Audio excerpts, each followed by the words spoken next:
Mystic threads, the overlooked, sacred, and occult connections of applied textile and fiber arts. Opening. Textile and fiber arts have been woven into the fabric of magic and the occult throughout history. From ancient talismans to medieval grimoires, from folk magic to modern witchcraft, the act of stitching has carried profound weight in the arena of symbolism of the supernatural realm.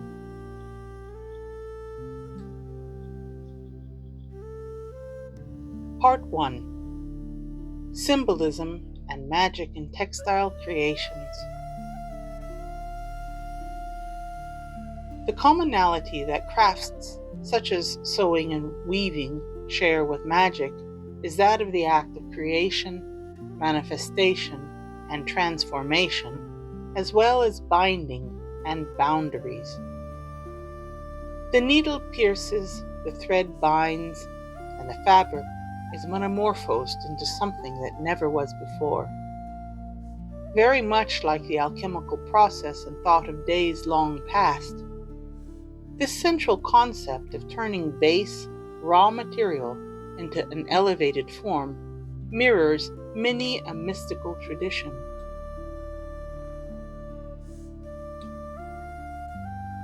In long bygone cultures, creation of textiles was far from simply functional. The act of weaving itself was seen as sacred, as it was associated with fate, destiny, and the divine realms.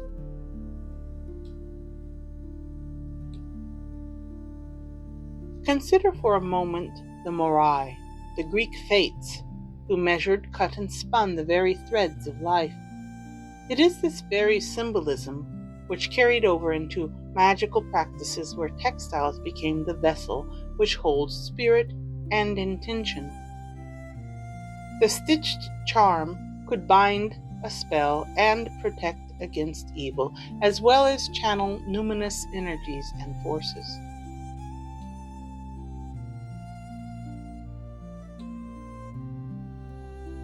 An example of this comes from the Greek magical Papyri, a collection of spells from the 2nd to the 5th century BCE. Within the pages of these texts, one finds rituals involving cloth and thread, such as a love spell which instructs the practitioner to inscribe a series of magical symbols on a piece of linen and then sew it into a small pouch that is to be worn close to the body. The text reads, "Take a piece of clean linen and with myrrh ink write the names and these characters, and then fold it and tie it with a thread of the muses and wear it around your neck."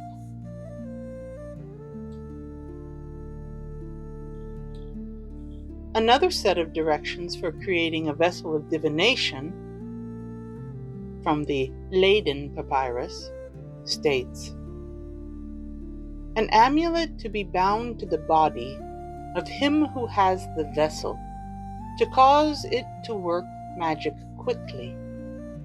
You take a band of linen of 16 threads, 4 of white, 4 of green, 4 of blue, 4 of red, and make them into one band, and stain them with the blood of the hoopoe, and you bind it with a scarab in its attitude of the sun god, drowned, being wrapped in byssus, and you bind it to the body of the boy who has the vessel, and it will work magic quickly. There be nothing in the world better than it."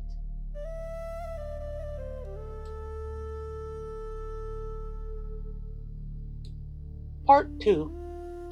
Ancient and Medieval Textile Magic.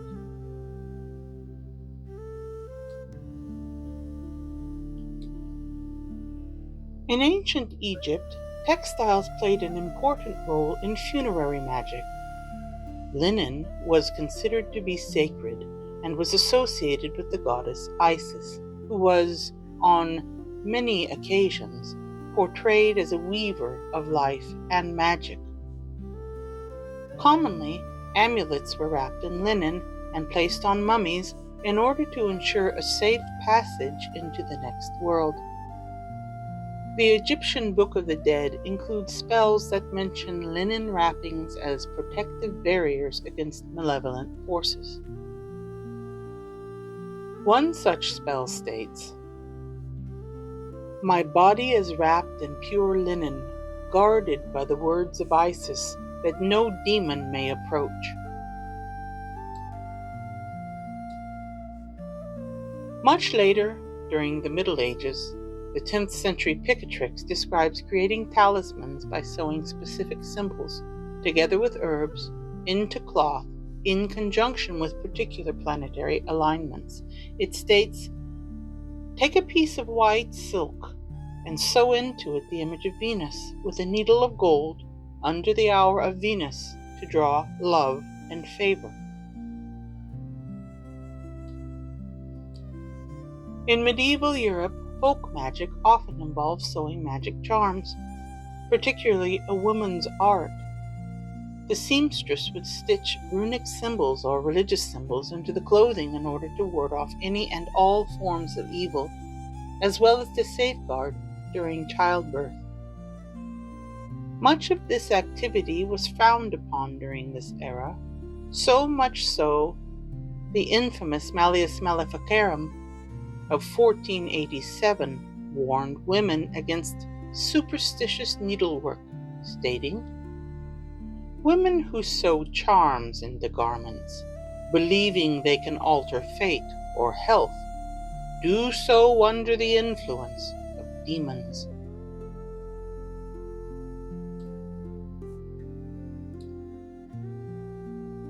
Part 3.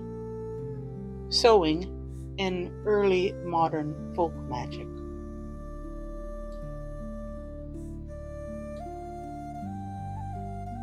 By the early modern era, between 1500 and 1750, sewing was a cornerstone of household magic, particularly amongst rural communities. Women sewed protective amulet bags, covered in embroidery and filled with herbs, hair, and many other relevant substances. These were often buried beneath the hearth or placed under floorboards to guard against malevolent forces. Sloane Manuscript 3188, a 17th century English manuscript, states, "Take a red cloth, sew it with thread of the same, and place within it rosemary and a lock of the master's hair. Then bury it beneath the hearth to keep witches away." Sewing a poppet was a very traditional use of magical construction, wherein the act of sewing itself was representative of binding, containing, or even harming the person that the doll represented.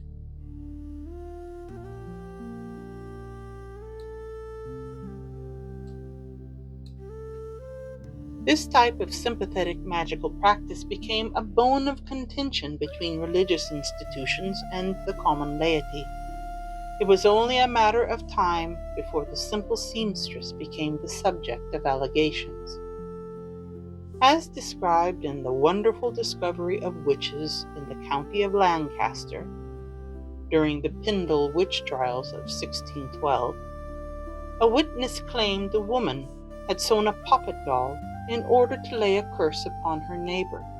The text states, "She did take a piece of cloth, and with needle and thread fashioned it into the likeness of a man, and with each stitch she spoke curses."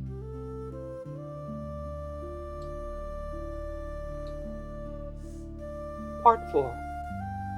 Modern Occultism and Textile Arts. The 19th and 20th centuries began to see a revival and return to occult practices, with textiles playing a central role.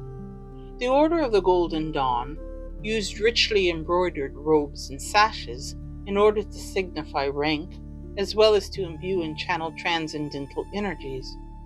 Often, the construction of ritual objects involved the sewing of specific symbols into and onto ceremonial garments and other cloth necessities. In our contemporary era, sewing is still a powerful and mystical tool. Spell bags, altar cloths, and embroidered sigils continue to be a useful mainstay in the practitioner's everyday arsenal.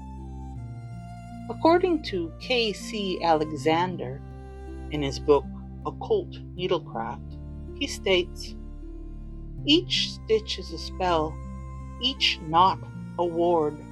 The act of sewing is a meditation, weaving intention into fabric."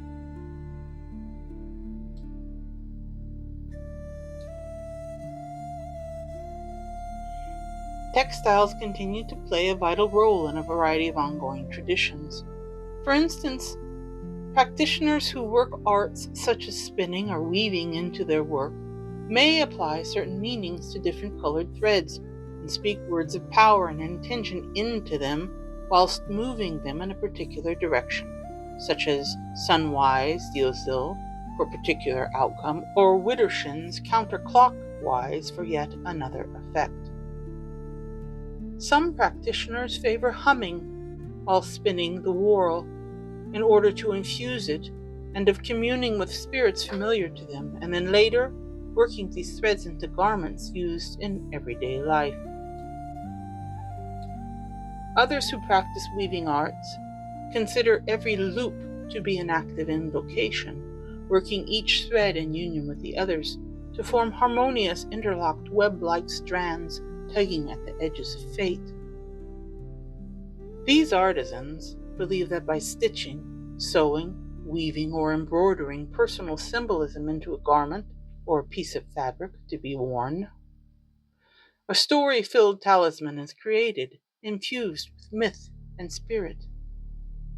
Each action of threading, puncturing, passing through, and pulling generates a sacred act of beauty and devotion.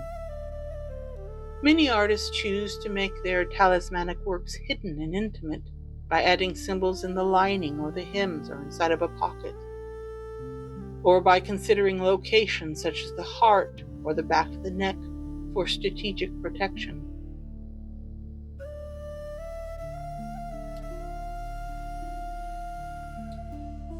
Creating talismanic clothing is a process of catharsis and regeneration which enables a person to access deeper potentials of change and growth, while simultaneously allowing us to reconnect with ruptured links to earth, to sky, and to self.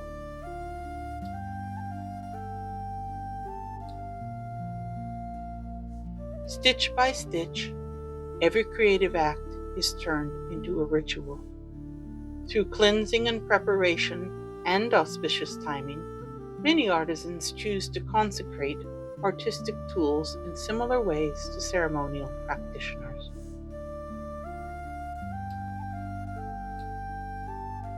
Part 5.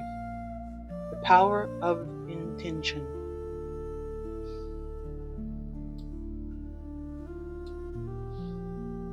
What makes fiber art so powerful?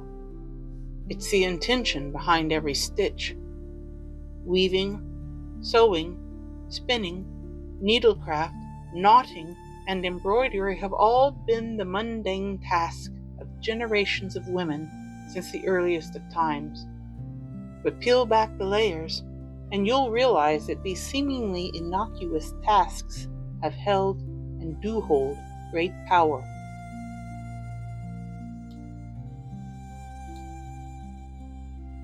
Unlike mass-produced items, each handcrafted object holds within it a piece of its maker, their energy, their intention, and their focus. Carl Jung, in his Psychology and Alchemy, 1968, connects many aspects of this to what he terms the collective unconscious, suggesting that repetitive tasks such as these tap into the archetypal symbols of creation itself and the transformation which emerges out of it. He writes, "The act of making with the hands, whether weaving or stitching, mirrors the soul's work of binding the material and spiritual worlds. As the hands of the Creator fixate upon their task of repetition, the mind is lulled into a deep meditative focus. As each knot is tied, and as each thread is passed through and pulled back again, potential is imbued into each strand, cord, and thread, building power together into manifestation." Conclusion. Modern craftspersons who see their work as a form of ritual draw creative energy by reaching back into the recesses of time itself, into the realm where ancestors still sit under a full moon or bright sun, imbuing aspects of themselves into each and every strand of warp and weft. As the seasons turn like a wheel from one to the next, its spokes endlessly turning, we are called to receive, whether by divinatory or necromantic rite, these gifts of transformation and renewal.